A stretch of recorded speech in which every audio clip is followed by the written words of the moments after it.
Hello everyone. So this morning I get to compete with Roger and the Crystal Circle. So my aim is to add more value to you than the Crystal Circle guys are getting next door. I have worked with Roger for 6 years, so I might try to use some of his stuff. No, joking. So guys, listen, we're going to have a bit of fun. We've got an hour, and then there's a lunch break, and then there's another session at 1 o'clock. I do need to be in Santon by 1 o'clock, so we can't go over too much. But the good news is we don't have a hard deadline, so I'd really ask if we can engage. Is that fair? Does anyone know what a workshop is? What's a workshop?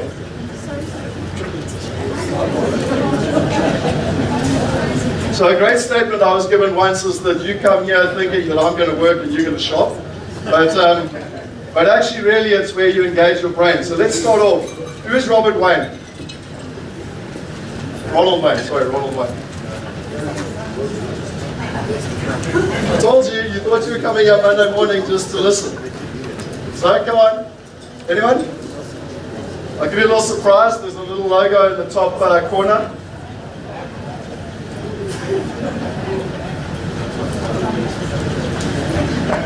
He was the third shareholder in Apple. He actually sold his shares for $2,300. They're 10% of Apple, that today is now worth $70 billion. Now what's the moral of the story? Well, sometimes in life, you're going to learn stuff. But if you knew today what you could have known back then, it might be quite valuable. Would you agree? Yes. Also, you can look at the other side of the story and say, there's plenty of entrepreneurs in the world that probably are better off with their $2,300 because the business went bankrupt. Is that fair? So having the right information at the right time is the key. So let's look at this. You've got Delta Airlines.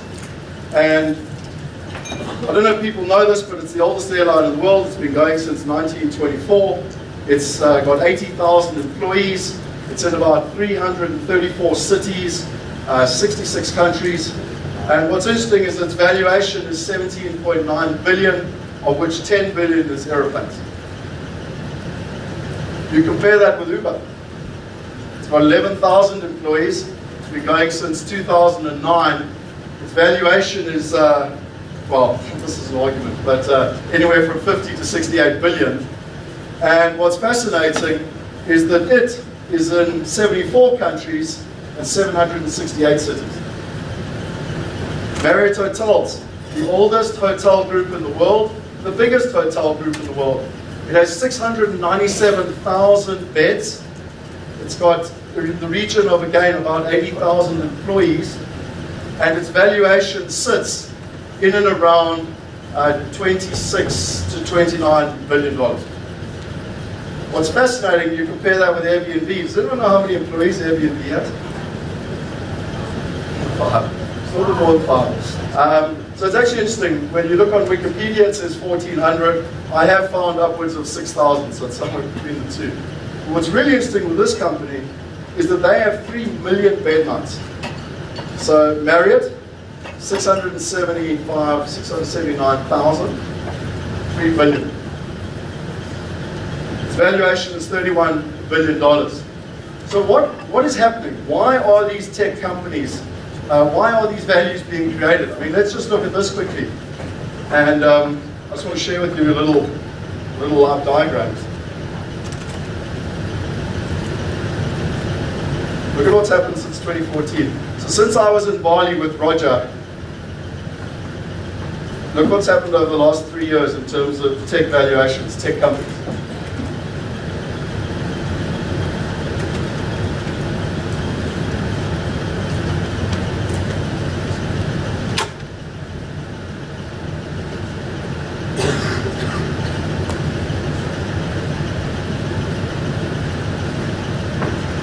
So now, when we look at it, this is a great slide, and I know Roger's got a similar one, where, you know, you've got Uber, the biggest transport company that owns no cars, Facebook, the biggest media company that does no content, Alibaba, the biggest retail company that owns no, inventory, Airbnb, etc. What is happening, guys? What is there? This is a really important lesson to learn. So the first thing is, what do they all have in common? Platform, fair enough, you're right. What type of company are they?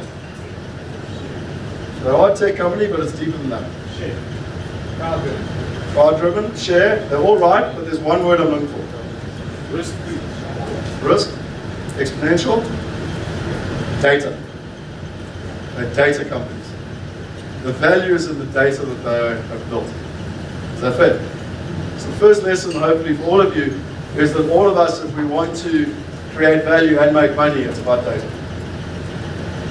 The second thing that's interesting is that when you look at these different industries, if you're starting to look for parallels and you're sitting and you're thinking in your industry or in your area of expertise or your passion, there's only two things that define whether there's going to be a tearaway success like these companies and redefine an industry. Literally two things.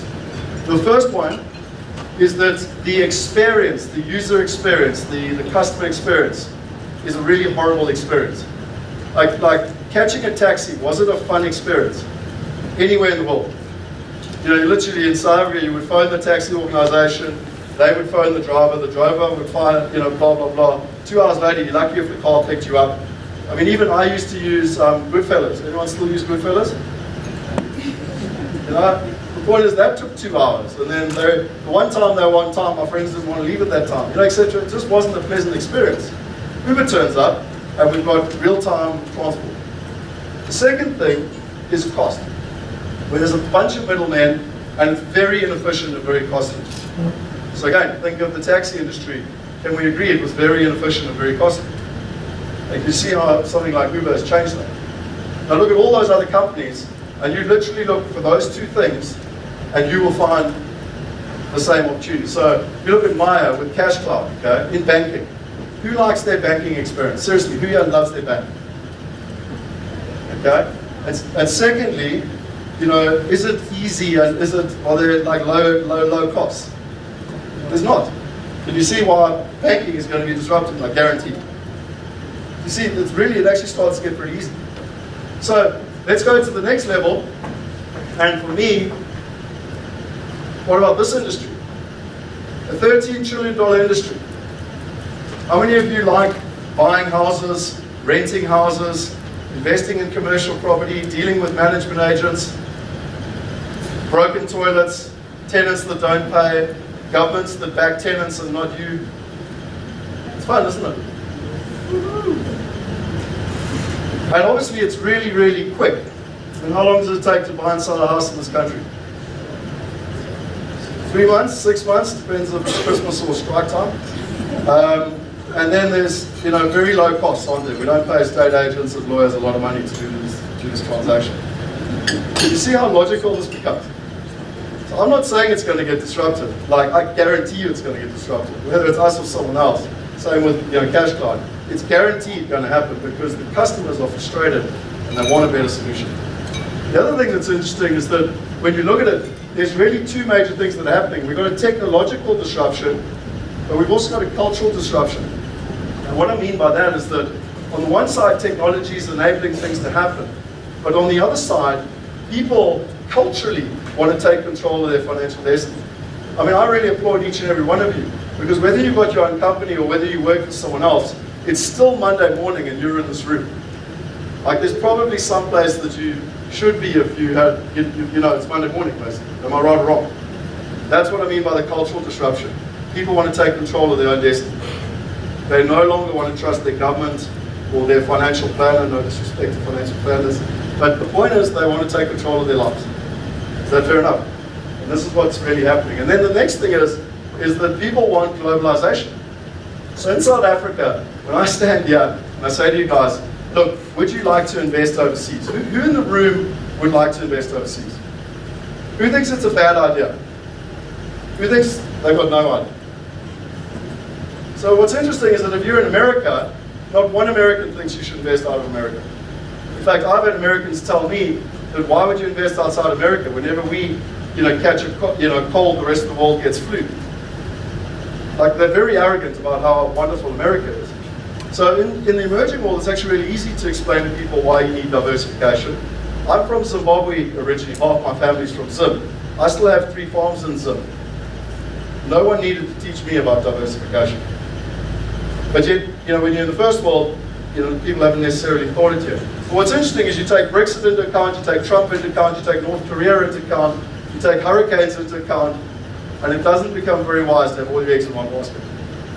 You know, Dr. Dolph Lewis, who is the president of WealthE Migrate, had 8 commercial buildings in Christchurch, free, paid for cash, and then the earthquake happened, and he's lost all the income. And what's interesting is the insurers, he was fully insured, but they won't pay because they say it's an act of God.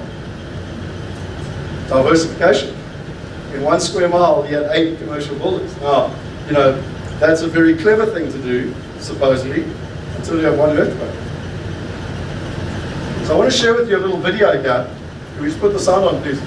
And this is really a vision into our future. This is not all built, but hopefully you'll get a view as to how we see the world changing and how we can solve one of the greatest challenges on the planet.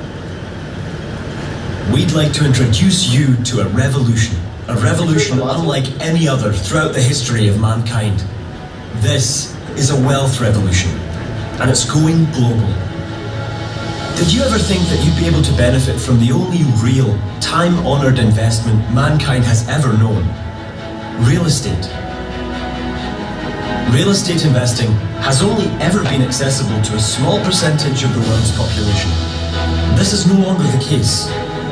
The wealth revolution means that wherever you are on your wealth journey, be it taking your first steps or taking off globally, you can join our global community.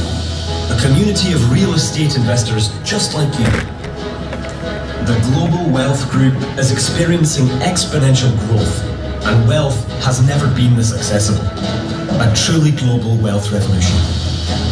We dream big, and our dream is to impact the lives of 1 billion people. 1 billion people. How will we do this? Through groundbreaking digital platforms that allow investors like you to take part in exciting real estate investment opportunities.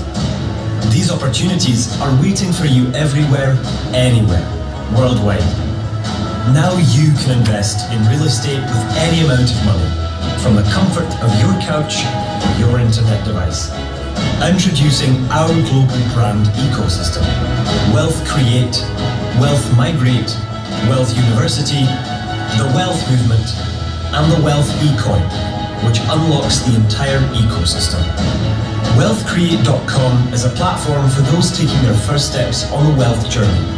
The new investors who earn whilst they learn using real or virtual currency. Imagine this. Now anyone can own part of a hospital, a share in their local shopping mall, co-invest in a new and exciting development, or even earn quarterly returns from residential and commercial tenants. They, you, can now stand alongside multi-millionaire investors and earn the same relative amounts. WealthMigrate.com is a platform for those investors who are already soaring, as well as those who seek to join them. You can now own and manage a global portfolio of commercial real estate and do it all online. You'll benefit from the capital growth of your investments and get paid quarterly dividends in first world currencies, whether they be from commercial tenants or the funding of developments. The global dashboard shows all available opportunities, potential investment pledges, upcoming deals, and most importantly, allows you to manage your global diversified portfolio in one place. Passports and visas also become easier to obtain, as well as tax-efficient structures that allow global flexibility. Create the freedom you desire for you and your family. WealthUniversity.org is a video-based e-learning platform for those who want their wealth knowledge to take off. Our research shows that the wealth mindset is the single most important aspect of creating and sustaining wealth. Test your wealth IQ and challenge friends and family to find out theirs. Acquire the thinking, secrets, habits, and proven success strategies used by the world's wealthiest investors, as well as that of our global community, who aren't just talking about it, but are actually creating it. Graduate and change your destiny and your future. WealthMovement.com is the global gathering of our fans and followers in conferences hosted in local cities around the world, inspiring minds to help each other create more sustainable global wealth. The goal to build a wealthier world together, and together to help reduce the wealth gap between the haves and the have-nots. Gain the latest up-to-the-minute knowledge of technology forecasts, internet finance, exponential thinking, collaborative smart investing, co-creation, apps and platforms, global wealth forecasts, cryptocurrencies, and new and exciting investment opportunities. This is your chance to meet your global wealth partners, co-investors and friends, to be inspired by the world's wealthiest individuals and to learn to think how they do. WealthE.io is our cryptocurrency, which is based on real estate. It unlocks the entire ecosystem, whether it be the community working together on due diligence, education, investments, social networking, community engagement, purpose, or many other applications within the Global Wealth Group ecosystem. Let's build a wealthier world together. The WealthE coin is the catalyst to ensure this happens. At the Global Wealth Group, we are pioneering a global wealth revolution. Join us. Let's change the world.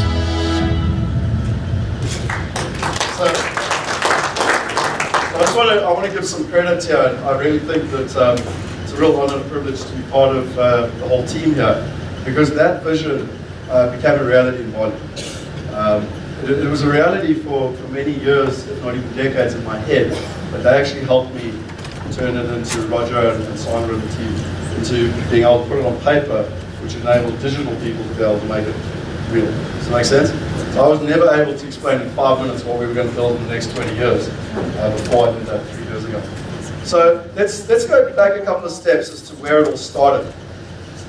So there's my father, and unfortunately there's Debbie and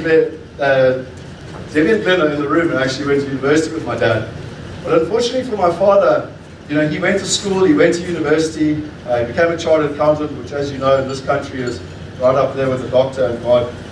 Investing, you know, gives you an account straight out of university. He became financial director of Rainbow Chickens. He tried to go on his own when he was 49 years old, and unfortunately he retired, well, he actually passed away bankrupt at 59. Now, you know, I was in London at the time and I flew home, and the day I got home I actually found a bank statement, you know, similar to one of these bank statements, where he had tried to draw, you know, 50 Rand, so that much money he tried to draw, and Standard Bank had declined. Now that's not the way it's supposed to end for someone whose story I just told you, because that's the story we all told as the success strategy, is it not? I decided at a very young age that I had to do it differently. So this is actually me and my dad on my very first construction project. I didn't want to share with my brother anymore, and so I persuaded my parents at the age of 13 that we should knock through the toilet and put on a double bedroom ensuite bathroom. And one thing I will say about my parents is they gave me incredible self-belief, because I believe that as my very first project, but I guarantee you there was a quantity surveyor and you know, architect, etc. That was my first real estate project at 13. Secondly, as a young boy, I've always liked playing Monopoly. You know, who in the room likes Monopoly? You know, who wishes that we could make Monopoly a reality? Literally, like turn in real life, like not just little. So, you know, we kind of thought, well, why can't we do that? And then thirdly, you know, it's very surreal to be standing in Joburg saying this, because I try and show this all over the world, but we live in a country where the wealth gap is just getting worse and worse. And if we don't solve it, like I guarantee you, we will not have a sustainable future for our children and their children. And so what's interesting is that, you know, if Malema has his way, it's about taking away from the 1%. And so what the 1% tries to do is build a bigger wall, like Trump is doing. So what we actually have to do is empower the 99%. It's the only way to do it, to sustainably do it. So as a young man, this was really what was driving us, those three things. And then, you know, we sat back and we looked at the actual facts. I'm not sure if you know this, but 49% of the world's wealth is held in real estate. And just for those in the room, if I use real estate or property, it's the same thing. I know in South Africa it's property, but forgive me, in the last 3 weeks I've been in Switzerland, Brisbane, and now Joburg, so I have to interchange quite a lot. So anyway, so it's interesting, 49% of the world's wealth is held in real estate, and yet only 12.9% of the world's population has access to real estate. So again, if you're in America, they don't understand what I'm talking about, but in South Africa, do you know what I'm talking about? What's fascinating is that also, Now this includes all of you in this room, because you all have access to real estate. But of that 12.9%, statistically in England, Australia, and America, less than 1% of you and I are going to retire wealthy at 65. So we're all going to work our butts off, we're going to pay our taxes, and statistically 99% of us are going to fail. That's pretty hectic, you've got to admit. So the question is, well, what's different? I think there's a beautiful story to sum it up.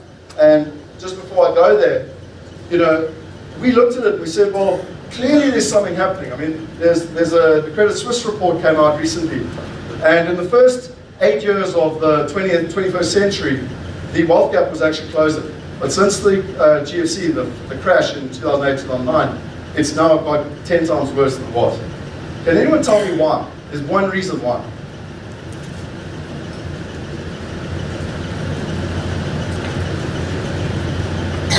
Education? Yep.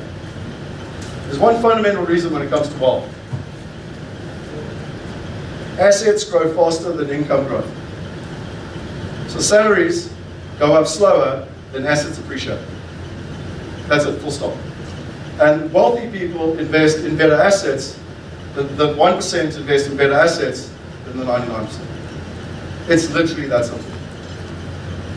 So, you know, when you look at it, Peter Diamante says the world's biggest problems are the world's biggest opportunities. And we sat back and we said, well, this is not only something we're passionate and purposeful about, but we also believe we can find the solution. Because we believe that we should help the 99% be able to invest like the top 1%. Now, I'm not going to repeat the story because I think you were all in the room on Saturday when I explained with Roger. But in 2009, when I met Henny Besaidnote and he was buying medical hospitals, was anyone not in the room on Saturday? Just an interest. Just a few people. No, not in the room. Yeah. Because I don't need to repeat the story. But in simple terms, guys, they were buying medical buildings and I and my clients were buying houses. Here's the difference. Medical buildings are far superior than houses when it comes to investing. Now let me explain to you why. Wealthy people invest in products that give you passive income. Middle class and lower class people invest in things for capital appreciation. So anyone in this room that's bought a South African house, particularly if you bought it off a developer, is it cash flow positive? If you're honest with yourself. After rates and taxes and everything, is it cash flow positive? So why have you bought it? And to live, your house, that's slightly different. That's not an investment property. I'm talking purely investment. So to live is a separate conversation. Your house is not an asset at all.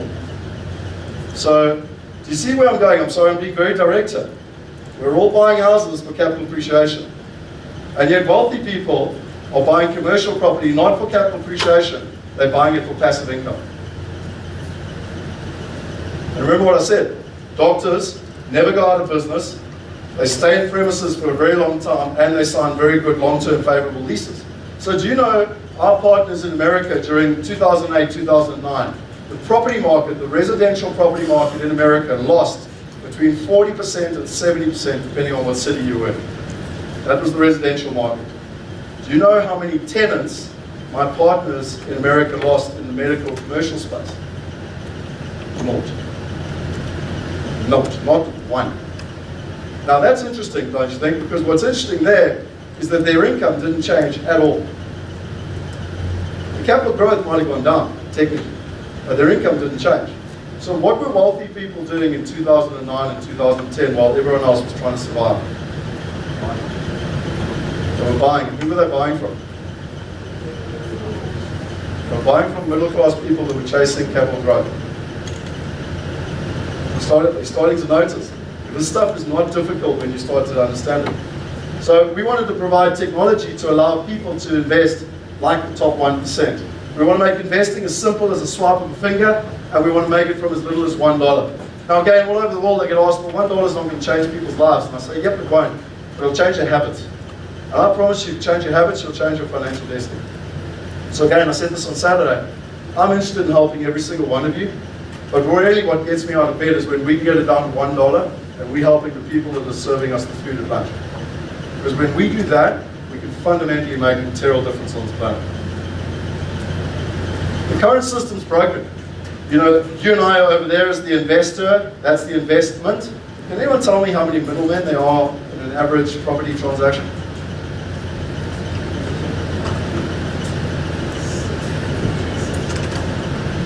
16 middlemen between, I'm being very kind, I've only got 3 or 4. There's fees all the way through the process, there's no trust, there's no transparency.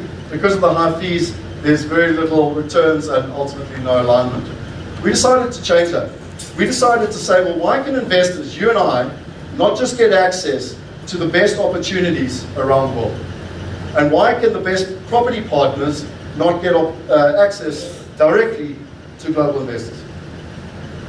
We decided to ask ourselves a question: how do we make global real estate investing easy? I mean, let's think about it. If you invest in local property, most of you think management, maintenance, broken toilets, emails, you know, rates and taxes, drama, hassle. And that's just if it's local investment. Who in the room owns an offshore property? One person, 2 people, 2 people. So those of you that own offshore property and those that you haven't bought an offshore property, the reasons are probably because it comes into tax, structuring, compliance, bank accounts. What country do I even start in? Would you agree with me?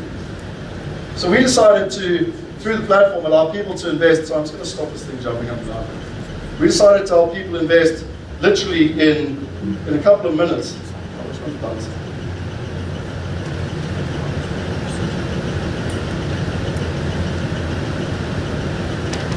We decided, you know, people in a couple of minutes to be able to get access to the best partners and the best opportunities from as little as $1,000 and ultimately just focus on the best returns. And what's interesting is that we beta testing in South Africa 1,000 Rand, which is $100. So my dream is to get it to $100, and we will do that, I promise you, in the next 3 months, worldwide. We're quite a long way off $1. We need companies like CashCloud to come to the table, because the current banking systems and stuff, at $1, it just doesn't make logical sense. Does that make sense? So let me show you quickly. Roger actually shared the screen on Saturday, but what I think is more important is that he showed you the website, but what I want to do is go into the back end, because anyone can do a nice presentation. So what I'm actually logging in, I'm logging in live now to my platform, my portfolio. So Kelly, my wife and I's portfolio. And so now you're getting in basically to my global dashboard. So you can see we've invested across 4 different continents. We can go into my funded investments. So I can go into any one of my properties. Let's just take this medical building in America. I can go in, I can get all the project updates. I can go get all the returns. So I actually just pulled this up earlier so that you got it in case the internet wasn't fast enough. But you can get all the different reports. One thing when it comes to the financials, if anyone's ever tried to read the financials of a listed fund, it's like 36 pages long, and they like to hide all the fees. Like, you need to be more than you need an MBA to know what's going on. We like to go 10 Rand income, 2 Rand expenses, 8 Rand return. You see my point? Like, just so people can actually understand what is happening. The full breakdown of who the tenants are, how it's working, so that people just really know what's going on. So you've got access to all the information. If I go back, if I want to open, who here has opened a bank account overseas? It was easy?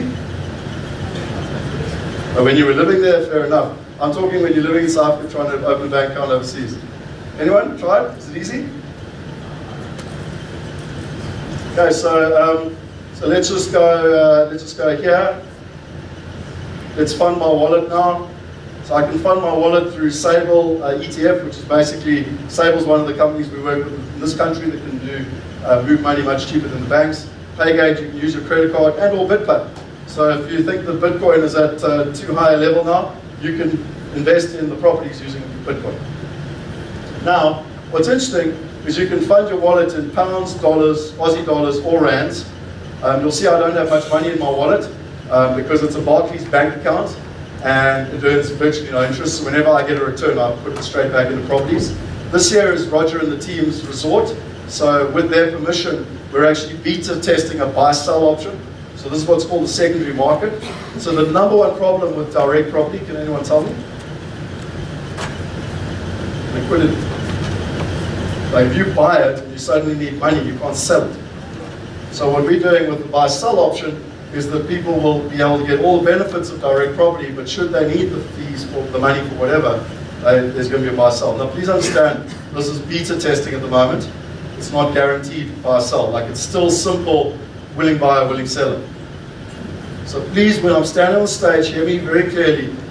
Think like a property investor. Like, think medium to long term. Please don't get in December and expect to sell in January. I'm serious. Like, I want to be very clear. Like, just in case I'm being misunderstood. Is that fair? Then it comes down to, we spoke about it on Saturday. So the number one reason people don't invest is they say, well, how can I trust you?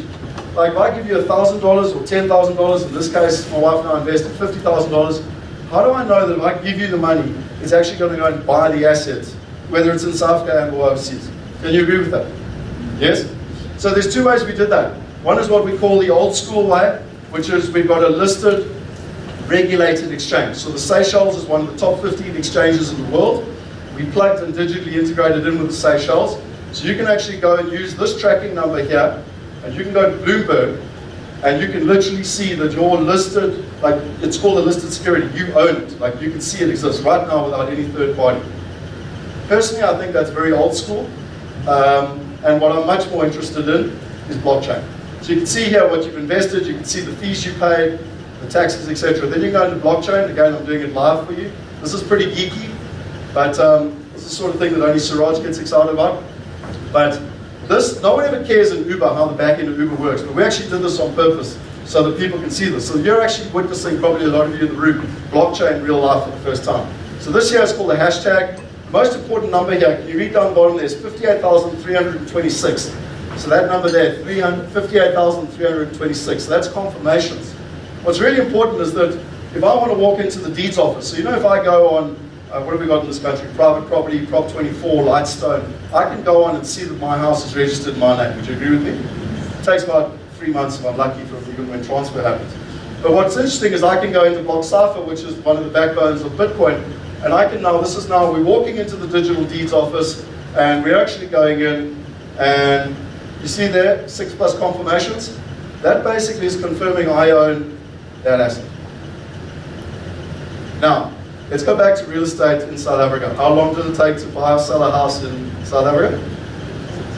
You know how long it takes in blockchain? 7 minutes. 7 minutes. So this lady in front of you and I have never met each other. There's no ways that you would sell me your house and me give you the money without third-party people, because we don't know each other, we don't trust each other. Through blockchain, it verifies that you own the house to sell to me, verifies I've got the money, it does a simultaneous transfer, and it registers it in the digital deeds office within 7 minutes. You see how the world's about to change. So guys, this gets really exciting, because now you, as the investor, can go online, and I'm not going to spend any more time on it, and actually see that you own the asset. But you see how this starts to change things?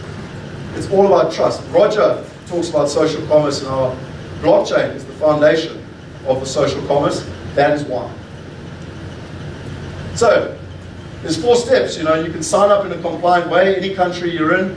We're not a financial planner. I want to be very clear here. We do not give financial advice, but you get access to the best opportunities, and you make a decision for yourself. You do the entire transaction online, and then the part I like best is I can manage my whole portfolio in one place. I don't have to deal with management agents and emails and everything else. So whether you want to invest in England, America, Australia, or South Africa, you no longer have to choose.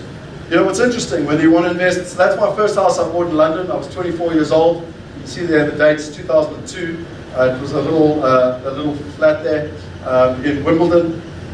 We still own it to this day. Or if you want to invest in commercial property, you no longer have to choose. So what's interesting is that everything I've shown you today is fairly self-explanatory. The technology is going to change the property industry. Can you agree? There's hundreds of platforms all over the world. In fact, we're aware of over 250. But all these ones in America, not one of you in this room can invest unless you've got a social security number. You know, there's Property Partner in the UK, you can actually invest with them. There's Do Rise in Dubai, there's Co-Assets. What's interesting to me is that when I caught Uber from this morning here, I don't want to have to use a different app in every country I go to.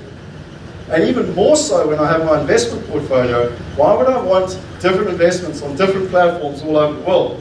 Like, that's not too dissimilar to owning different houses with a bunch of management agents.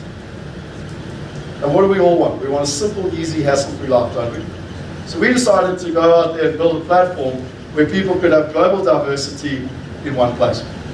And what's interesting is that there's been quite a lot of interest in it. We've got now members from 107 countries. We've got investors from 46 countries. So that means people that have physically taken their money out of their pocket and actually invested. We've won a whole lot of awards. In this country, winning the KPMG award is not such a big thing, but anyway. But what's interesting is we had $66 million go through the platform now. But the thing I'm proudest of is that we've got a reinvestment rate of 70%. So when people invest, there's a 70% or higher probability of them reinvesting. And I feel that that means we must be doing something right. Because when people dip their toe, they want to know that it's working, and then they want to participate again. This is our back-end system. So, you know, really what Roger helped me do is, who here would like to write a book? Yeah, write a book. Seriously, the lady that I spoke to yesterday by 2027 was going to have written the book. So what Roger helped me do was write a book. And because everyone kept asking me to write a book, I will say I've run 3 comrades. I know you wouldn't believe that, but I will run 3 comrades back to back again before I write another book, because it's really not a fun experience. But the interesting thing with the book is that 80% of South Africans that invest overseas lose money, and I was absolutely frustrated by it. So we basically built a system, a 4-layered algorithmic system with Clem Santa. And Clem Santa said, listen, you need to share this with the world. So because he was going to endorse it, he kind of forced me to do it in 2014. And my point being is that I wrote the book, and it came out in 2014, and the only person who read the book was my mother. I'm joking a little bit, but the point being is that very few of you actually want to go and read this whole book. Think of it like a manual to catch Uber. You actually just want to use Uber. Does that make sense?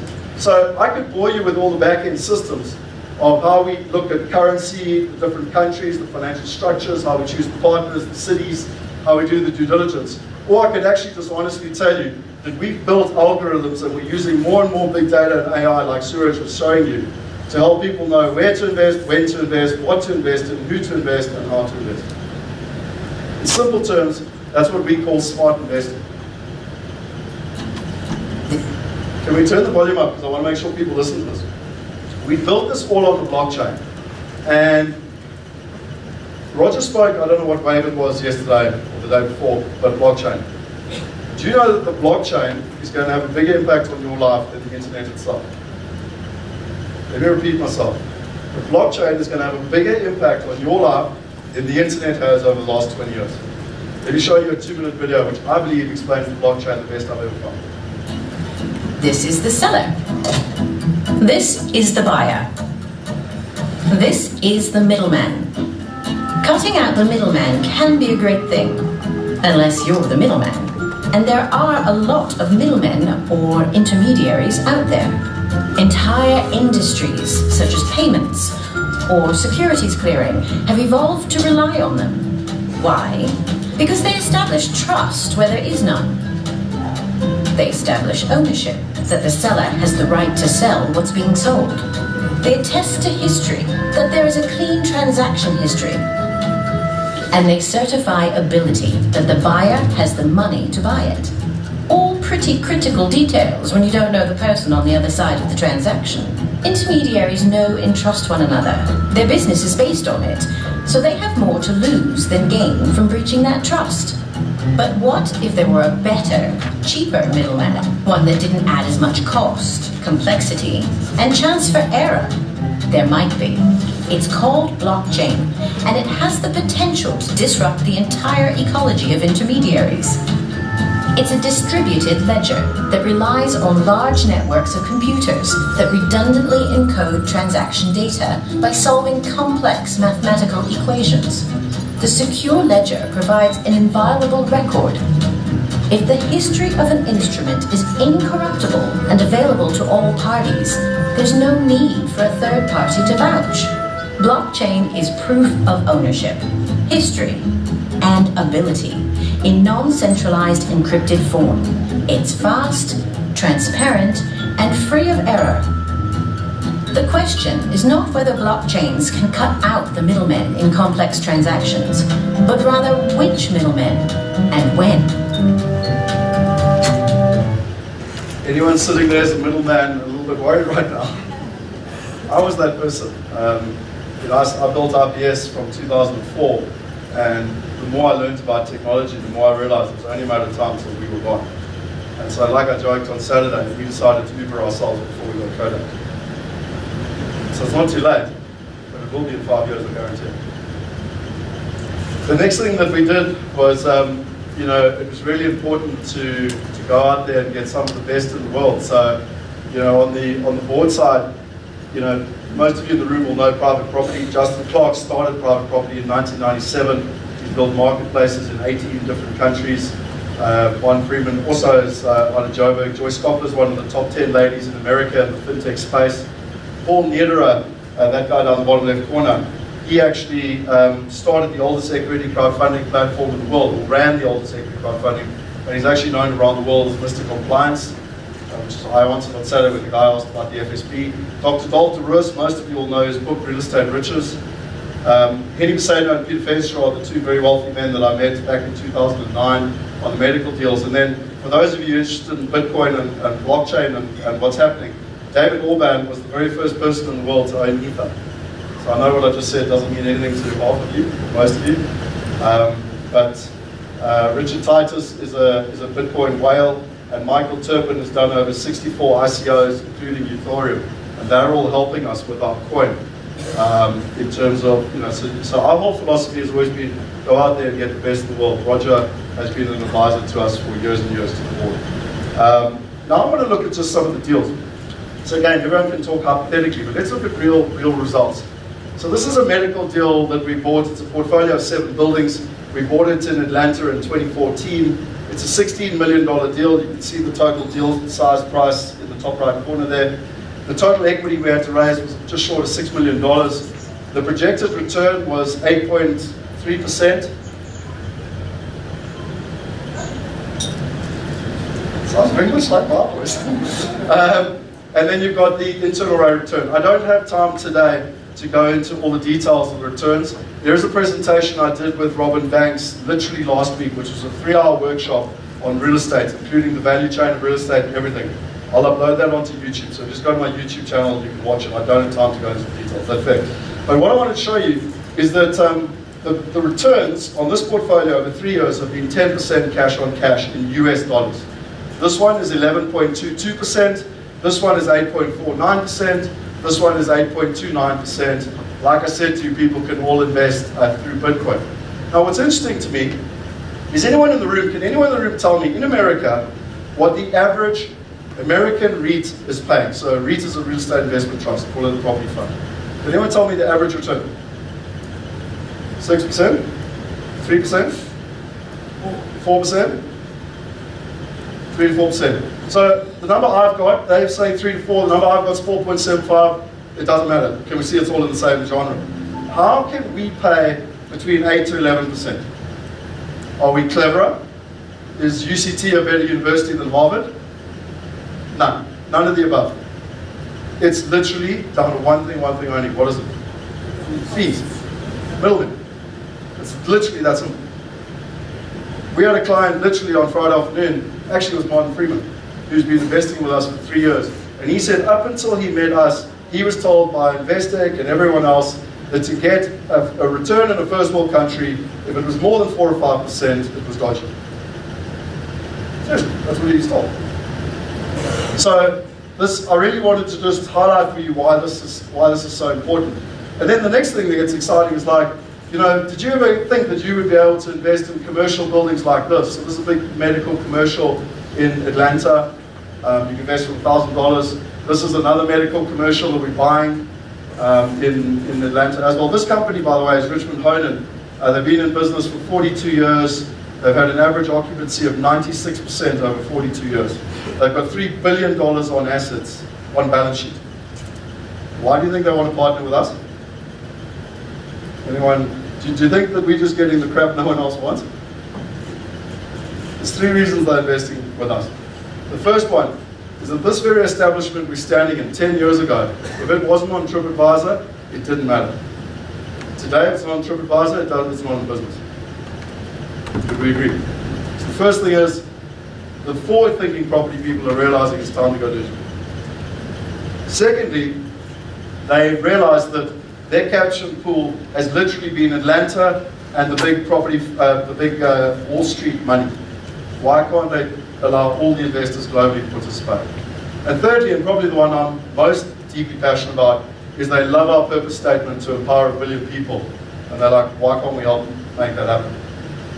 This is England, London, where it's, so again, most of you in this room probably might have been to a presentation with one of the local estate agents here, where they bring a developer out, they put a show on in a hotel room, and they sell you a flat. And why do you buy that flat? Capital appreciation? So what you need to do is go up the value chain and invest with the developer. So here we're not buying the flat, we're buying the whole building. And then this is in Australia. It's actually industrial warehousing, but cold storage. So no matter what happens with 3D printing and no matter what happens with technology, people are still going to need cold food quite close to where they live. Does that make sense? So we're always trying to think of stuff that's future-proof long-term. And then even in South Africa, you know, my business partner, Henry Saidnote, here in Centurion, bought his first medical building in 1992. Last year, he built 14 hospitals here in South Africa, and he's now letting us participate in his medical buildings here in South Africa. So you don't have to choose anything in terms of what country. Which markets do we focus on? So for the entrepreneurs in this room, I would highly recommend you look at this. Roger Hamilton spoke yesterday about how Africa is the opportunity of Africa. I completely agree with it, and I believe the opportunity is not only Africa, but the emerging world. If you look at China, there's between 200 to 400 million people in China that are in the middle class, right now. Now, are you aware of the impact that the Chinese middle class has had on the global economy in the last 20 years? Has it been small or big? Huh? Huge. So if you take just these regions, over the next 10 years, there's going to be 1.2 billion people joining the middle class. And there's three things we look for. We look for countries with big population, we look for urbanization, and we look for internet adoption. Because that stimulates the rise of the middle class. So 400 million in China versus 1.2 million in the emerging world. Can you see why this starts to get exciting? 300 million Americans, they're not that exciting actually. And then when you look at capital flows, you know, this is at the end of last year, $20 billion left China to go into American commercial real estate. What's interesting is that that's the top 1% of the top 1% in China. I don't care about them. We care about the 400 million middle-class Chinese that all are on WeChat, that use their mobile phones, and that can legally invest $50,000 into America, England, and Australia. And you see how this is a whole different way of looking at the world.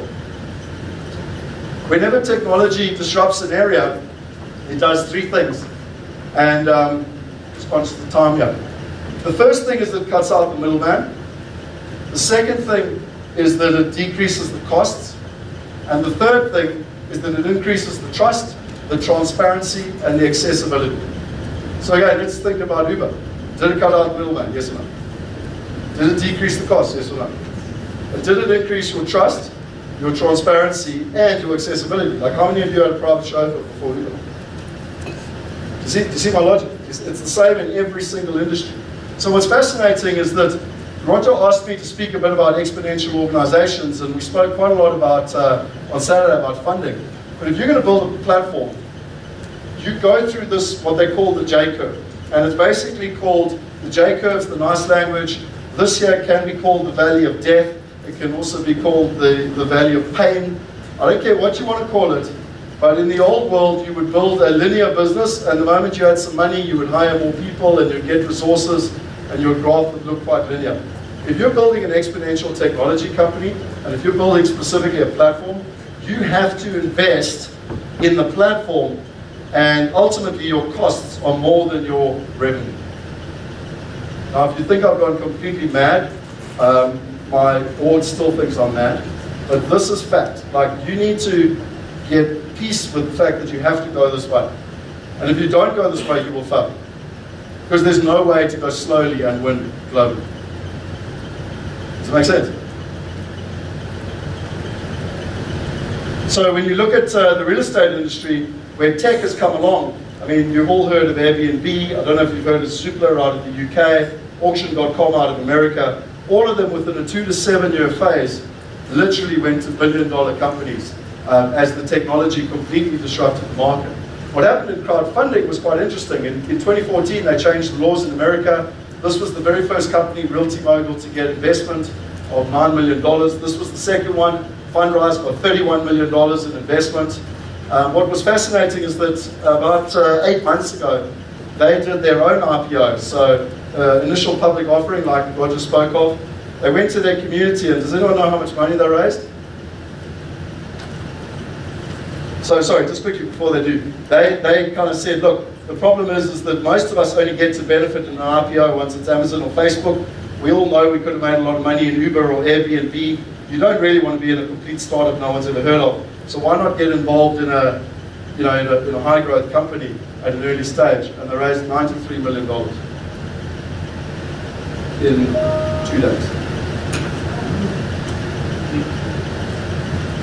You see how the world's changing. This is a UK company. You can invest £50 in UK property. They raised $27 million. And that's really how they make money from $50. This is a Singaporean company that registered on the ASX, which is the Australian Stock Exchange. And what was interesting is they were valued at 50 million US when they registered, and their revenue was about 1.75. And what was interesting for us is that we looked at this and we said, I spoke a little bit about this on Saturday. I read a book in 2014 by Mark Benioff called Behind the Cloud. So Salesforce, Suraj was the one talking about it. If you go back to the CRM, it's the one that he highly recommends, and we're on Salesforce as well. And what's interesting is that Mark Benioff went to all his VCs and they literally said, there's no way CRM will ever go in the cloud. It's never going to happen. So he said, okay, no problem, I'll go to all my investors and they can invest with me, and then they can help me build a world-class product, and they've vested interest in winning. And today, Salesforce is worth $44 billion and the 14th biggest technology company on the planet. So we formed our wealth partners, and it was interesting. I designed this back in 2015. If any of you have read Exponential Organizations, you would know that the honeycomb is the most resilient structure in nature. So we've built our entire business on nature's principles. Like, I don't believe in rules, much to my mother and my wife's concern. But the same people that made the rules said the world was flat. They said we couldn't fly. They said we couldn't go to the moon. They said that women can't vote. They said that Africans can't vote. So who says the rules are right? But nature's laws, on the other hand, never change. So, a bird flying in a flock can fly 70% further than a bird flying on its own. Yet when we invest as individuals, we want to do it on our own. Interesting, eh? So with our wealth partner concept, we really built a honeycomb. And what we formed was empowered people who want to co-create a better world. And so whether they're interested in the real estate, the technology, the investment space, the vision and the mission, the exponential technologies, or just general business, there's different places for people to participate. What I'm so proud of is that we've now got 120 people from all over the world that have invested in this community. And what I thought to start off with was that they would only get value out of really whether they made money or not. I mean, it's basically an investment, does it go up or down? But actually the true value in the room, and Voldy and others are in the room at the moment, the true value that I get out of it, and I'm sure they do, is actually being in a like-minded community, very much like this one. Does that make sense? So that's been one of the biggest flukes of my business career. I'll be honest with you. Like, we didn't plan it. Sometimes things just happen for a reason. I would highly recommend it though for all of you. So I tend to challenge this assumption with Fundrise, because Fundrise only help Americans in America invest in American property. Now, is that very similar to Uber or Airbnb that are in like 70 plus countries? It's not really, is it? So Migrate is in 107 countries, so I think that's the wrong way around. I think that Migrate should do it. If you look at crowdfunding, there's a great company called Crowdcube. I spoke on stage at South by Southwest in Austin this year in March. They've now raised 50 companies have raised more than £1 million, and they raised £1 million in 98 seconds. There's a company here, a guy called Visa Kabaka, that's just started Africa.rise. So go check them out if you want to do equity crowdfunding in this country, in terms of where things are going. But that's where it starts to get exciting with the ICOs. So ICO stands for Initial Coin Offering, and what's fascinating is that it's going to disrupt venture capitalists completely. More money has been raised in ICOs the first 6 months of this year than in all venture capital in America. By the end of this year, it'll be $10 billion that's being raised through ICOs.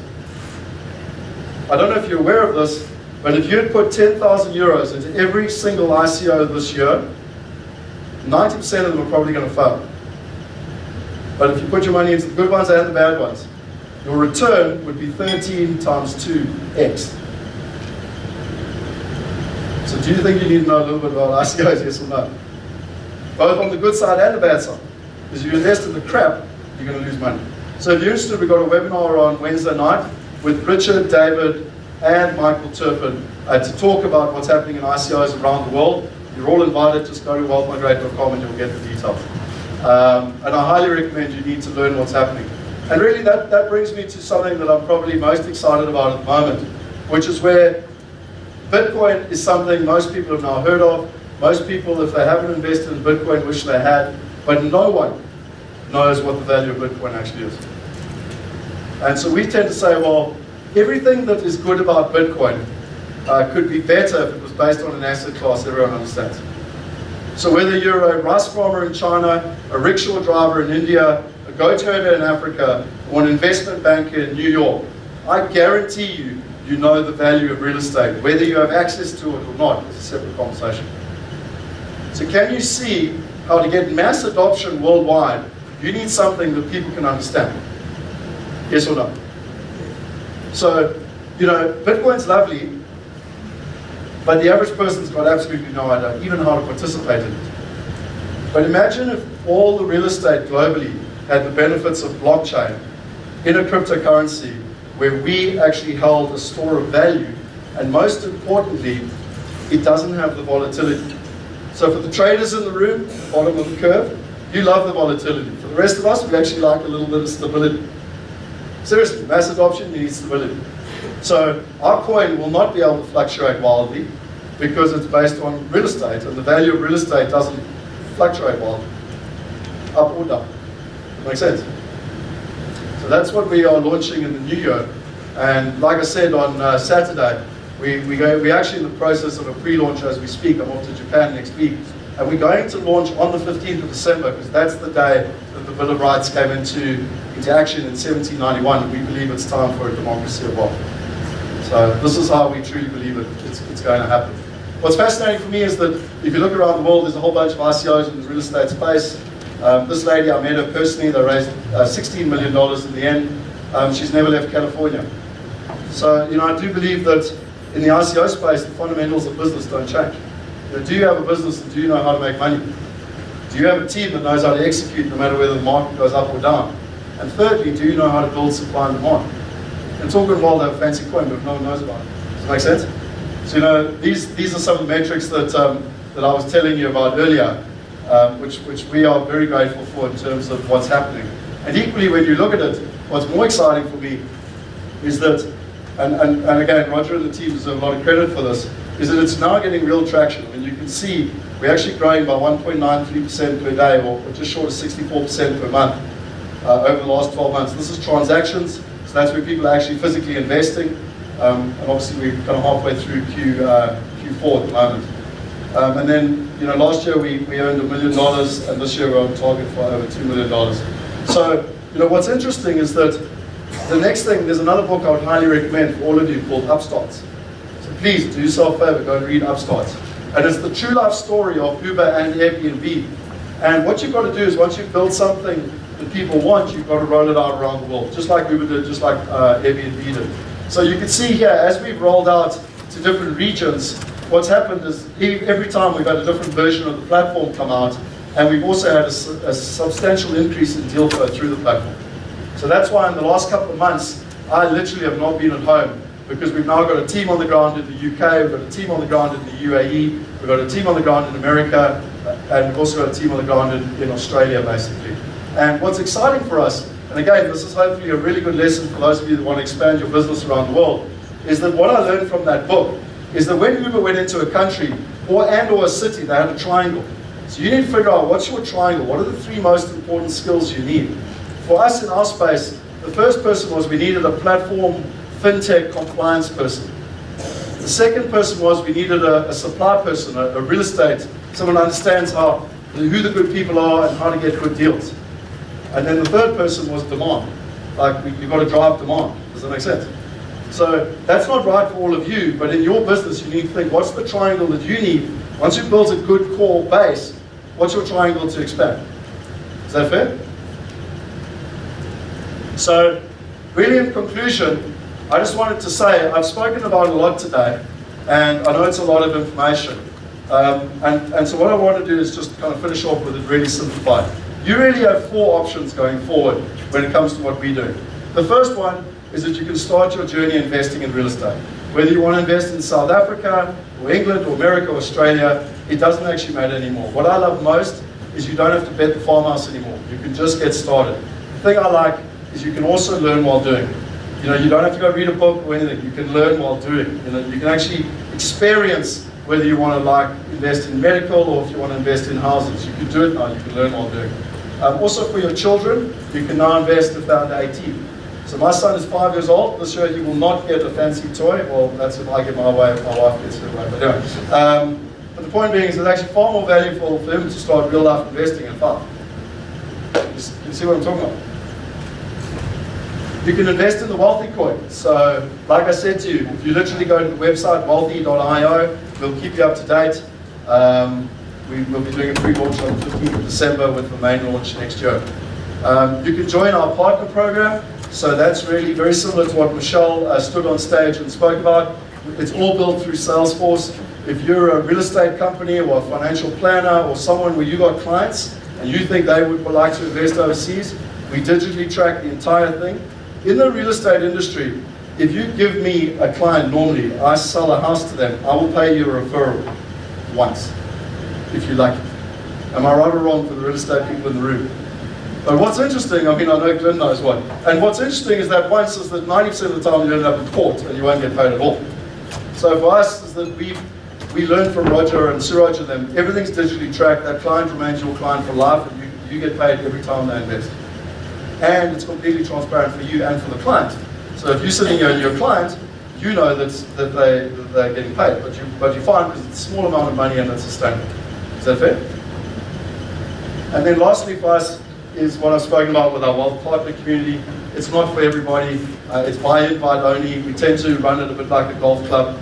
And really from that perspective, that's where people can become shareholders in the company and not only benefit from what's happening in the company, but be part of the global community.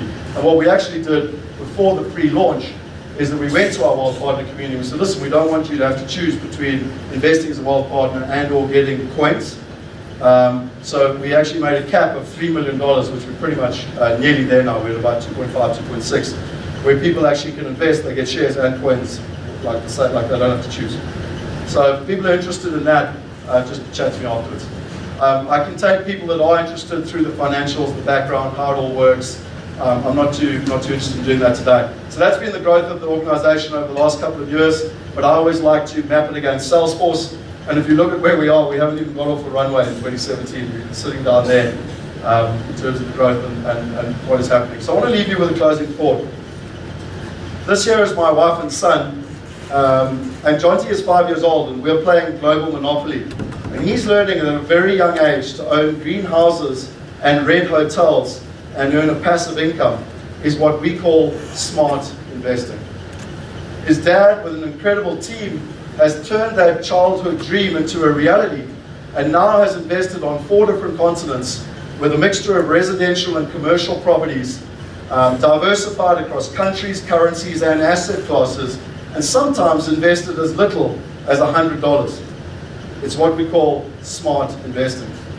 The wealthiest people in the world, most people don't know this, but they've got a thing called a family office.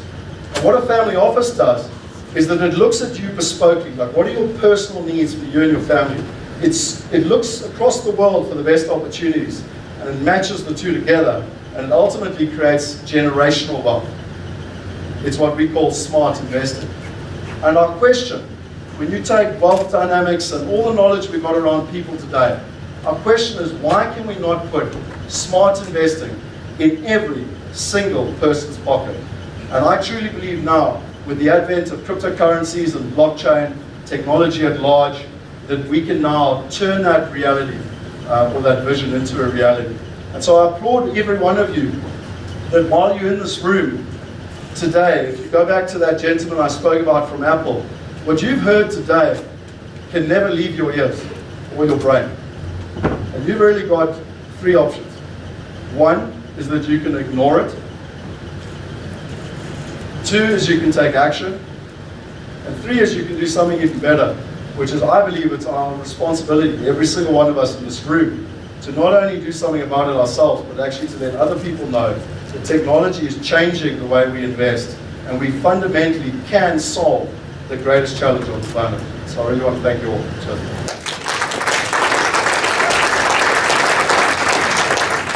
If anyone wants, just before we do questions, where the tallest building in Cape Town is being built at the moment, it's called 0 to 1. We're giving away an apartment in that building. It's worth 2.5 million rand. And people say to us, well, why are we doing that? Well, we're giving it away on the 27th of April. Can anyone tell me why that day? It's Freedom Day. Why is it called Freedom Day? Yeah. So we got political freedom on the 27th of April. We believe it's time for democratize wealth and wealth freedom for everyone. So we'll be giving away an apartment. All the people have to do is sign up on the platform. So you literally go to wealthmigrate.com, you sign up, that's all you have to do. My best friend from UCT asked me what's the catch. I already told you the catch on Saturday. All we want people to do is realize that there's a better way than the old one. So if you want to participate in that, and then while we're doing, if people have any questions, I just wanted to put up contact details. This guy, Kevin, is my business partner. He's actually the one I told you about that made the video on Saturday. If you remember, Steve asked the question about how to hire good people. And so if you're interested in the Wealth Partners, or you've got any questions, that's his mobile number, that's his email. He's currently in Sydney, but just bang him an email and he can give you the details. And then you've got all our different contact details. Any questions, guys? Anything I haven't answered? Anything I've completely confused you with about anything? Cryptos, blockchain, real estate?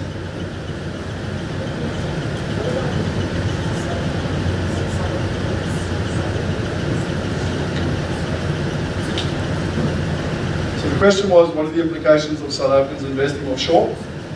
What do you mean by that? By tax? No, I'm more concerned about the fact that only a certain amount of investment is allowed offshore. Yeah. And if you're up at that level, what are the implications? Great question. So, firstly, for everyone in the room, the current level around in South Africa is 10 million rand per year per spouse. So if you've got a husband and wife, and any children under the age of 21, you can take 10 million rand per person, as long as your tax affairs are in order. Secondly, the first million is non-discretionary, so it's actually pretty easy. Like, you can move up to 1 million rand even without your tax affairs being 100% in order. Like, the first million is pretty easy. Is everyone happy so far? Yep. If you've already moved to offshore lands, well, just to be fair, it's a calendar year. So if you haven't done it and it's December right now, then you should take action, because at 31 December, clock gets set again and you're back to next year. Okay? And the beauty is you don't have to worry about going overseas and setting up bank accounts and whatever. You can literally go online, set up, so the only problem that we can't solve right now, which is really where I hope Maya comes in, is that our KYC process is offline and it's manual and it pisses the living shit out of you. Okay? No, I'm serious. It takes like 3 days. It's not acceptable for a platform company. But once you've done that horrible process, everything else is online. Does that make sense? You know? So coming back, in a week you can set it up. You then got your bank accounts. You can send the money and it's done. Okay? If you are 10 million, if you're already at your overseas allowance, obviously that's an annual allowance. 2 of my business partners used FIRB, which is foreign investment, FIRD, it's your foreign investment allowance. You can actually move up to 500 million rand, which that's a separate conversation I can help you with. And thirdly, or fourthly, is that you can use Bitcoin. And that's not something I'm going to talk about publicly on stage. Read between the lines. Any other questions? Yes? tell me, you've mentioned the, in this case, if it's you're doing it personally, you can use your allowance. What if you are using some other juristic entity other than yourself? How does that work? So that's a good question. And I mean, I can't even remember. It's your foreign investment. I can't get the acronym right now. So that's really where it comes down to companies, and it does get slightly more complicated. I'm not going to stand on stage and try and sound like a tax expert. I'm not. I've got far more, because Roger actually, I've got far more qualified, intelligent people in our team than me when it comes to tax and structuring. But I do know when you go through a company, it becomes more complicated. A lot of people in this country ask, well, can I invest through my trust? It doesn't make good sense to do that overseas, in terms of investing from your local trust overseas, for lots of reasons, including your tying your assets between the two. So my request to you would be actually that I can put you in contact with Billy, Billy's actually there, standing at the back by the projector, and Billy can basically help you with Michiel and Lo, who Michiel's here in Centurion, Lo's in Cape Town, and they are much more qualified than me to actually help you with specific structure. Okay. And we don't actually do it ourselves, we also work with PKF, it's one of the top 6 accounting firms in the world. Okay. I actually failed to mention that earlier. We never touch the money. It's completely ring-fenced. If we went bankrupt tomorrow morning, you own your asset. So again, in the fund, you give me the money, I go buy the asset, I go bankrupt, you lose your money. We never touch the money. It's all audited and controlled by PKF, a top 6 accounting firm in the world. It's quite important to understand that from a risk perspective. We're a facilitator, we don't hold the money, we don't own the money, we don't invest the money, we just make it happen basically by bringing everyone together. Is there a question? Yeah? Just fire, dude.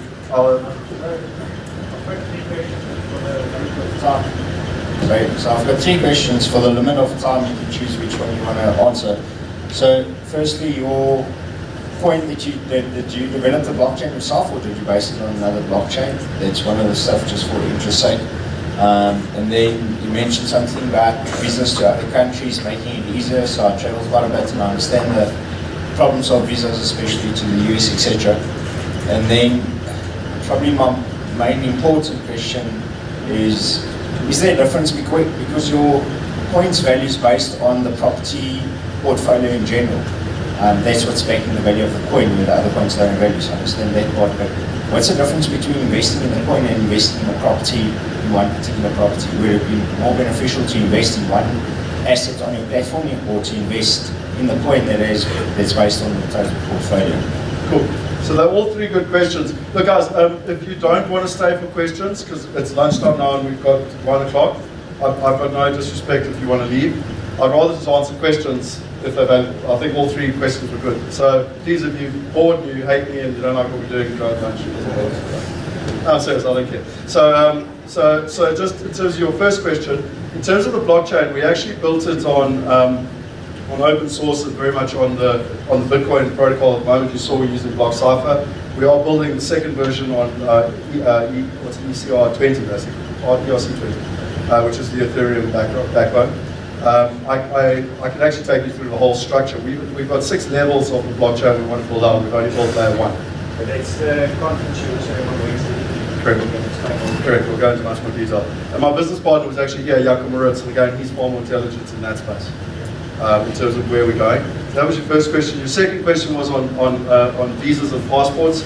So when I wrote that book, chapter 10, and you can all get access, I'll send you a copy of the book, it's an ebook, you can read it for free.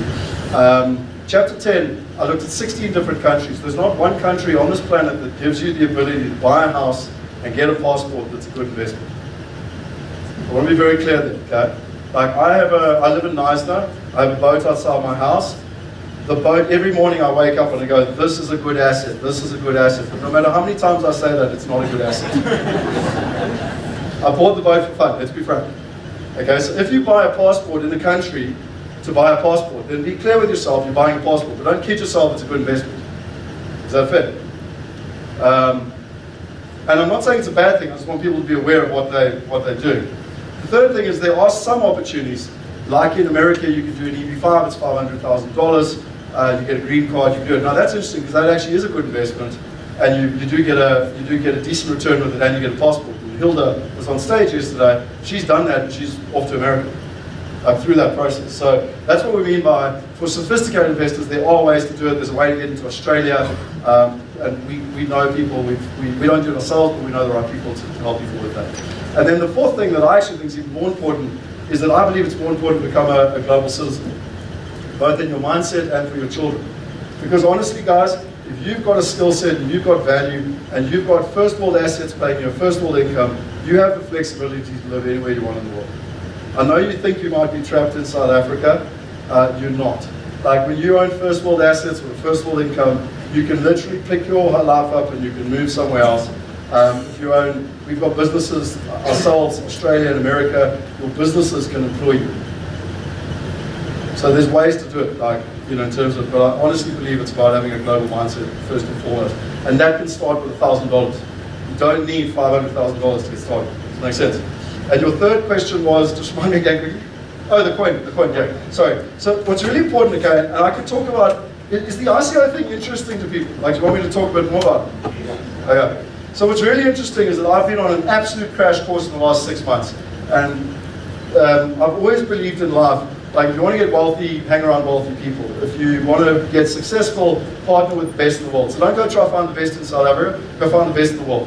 So we were lucky enough to find some of the best in the world, and they were quite excited about us because we were a marketplace platform company that was already built on blockchain. We didn't build it on blockchain because we wanted to do an ICO. We built it on blockchain for two reasons. One was to solve trust, which I've already shown you, and secondly was to reduce the friction costs so that we could get it down to $1 per investment. Then what happened was we've already done our funding strategy, quite frankly, with what you would call off-market crowdfunding. And when we heard about the ICO space, this is like, we were just like, wow, this is incredible. Like, so we went to some of the best in the world. What's happened over the last 6 months is the regulation's been changing so fast all around the world. So there's two types of coins. You've got a utility coin and you've got a security coin. So a utility coin is think of it like discovery vitality points.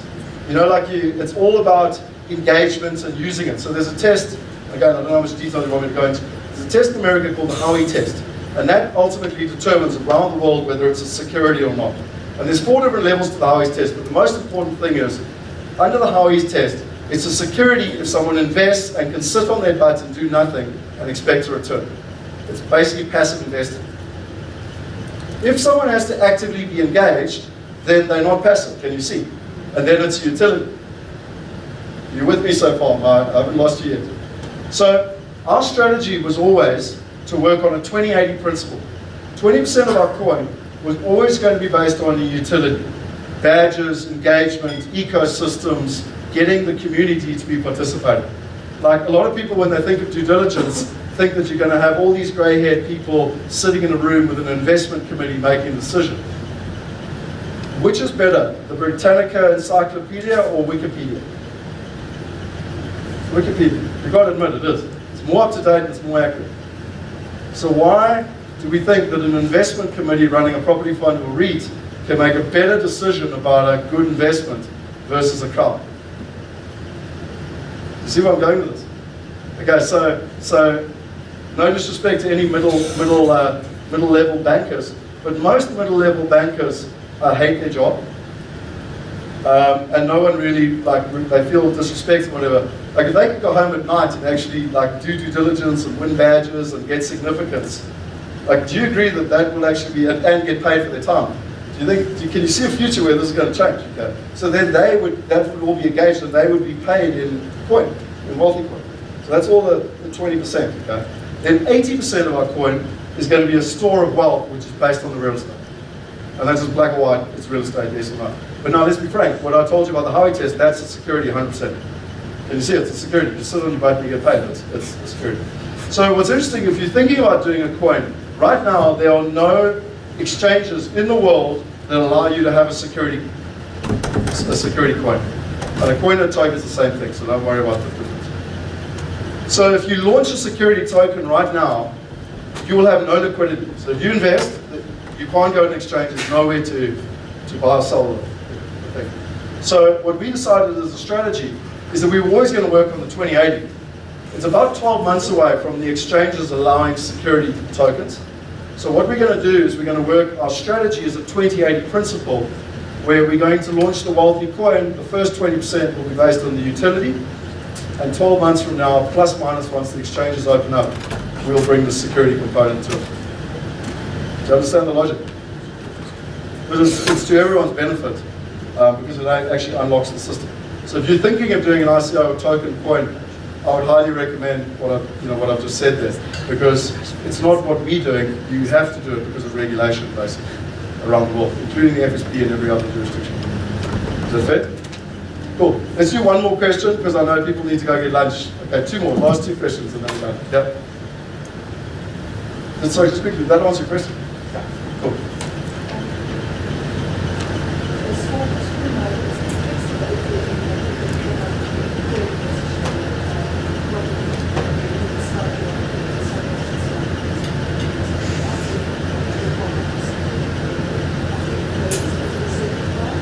Yeah, so I think the question is there flexibility? So please understand, guys, we're not a property fund or a REIT. So if I pay Old Mutual, I pay them R1,000 a month, and I just pay them every month. They take my money and they then go and invest it in assets.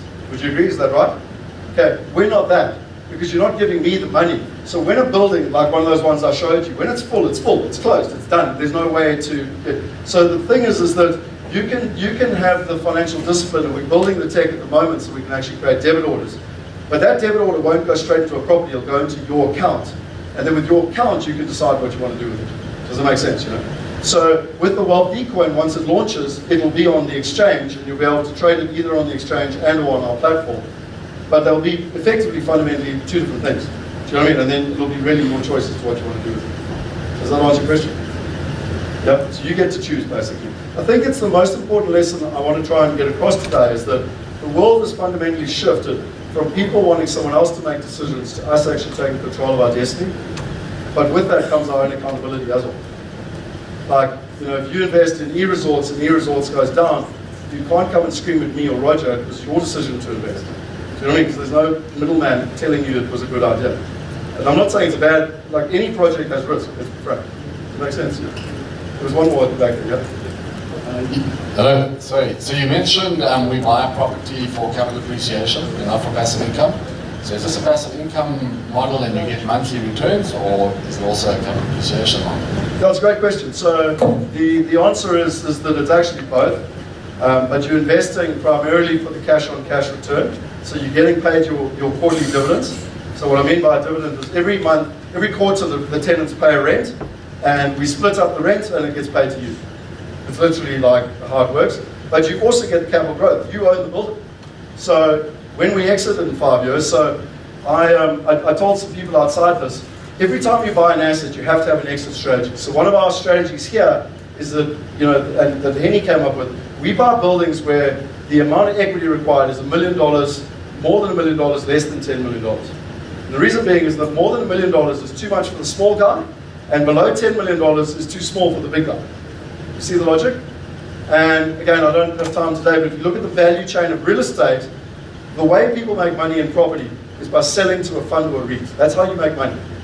And so we've got now over 30 buildings in America. We've built up a portfolio of over $100 million. We've already got an offer on the table for all the buildings that you just saw, plus a couple of others. And guess what? It's from a fund or a REIT. And they're buying it at a cap rate of like 5.5. We've been buying these buildings at an 8% cap rate. So what we've got is a real problem right now. Because all of us investors, including me, we're only 3 years into a 5-year investment. We're getting paid 8 to 11%, which we really quite enjoy. But we're all sellers at the right price. It's a nice problem to have. But it comes back to your conversation. Like, so there's always an exit, you know, for people to build, and then you get the capital growth as well. Sorry, just one last question. So, and then, when will we eventually be?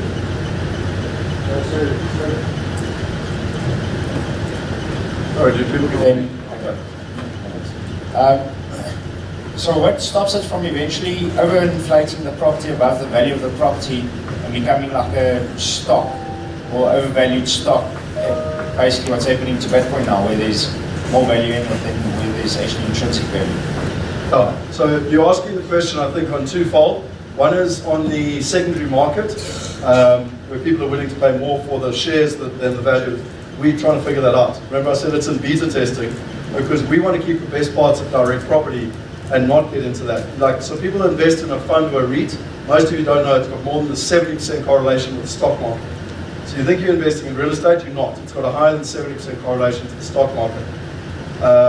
So that's the first thing. The second thing is we're asking on the coin side, I presume, and also where the coin price goes up relative to the asset.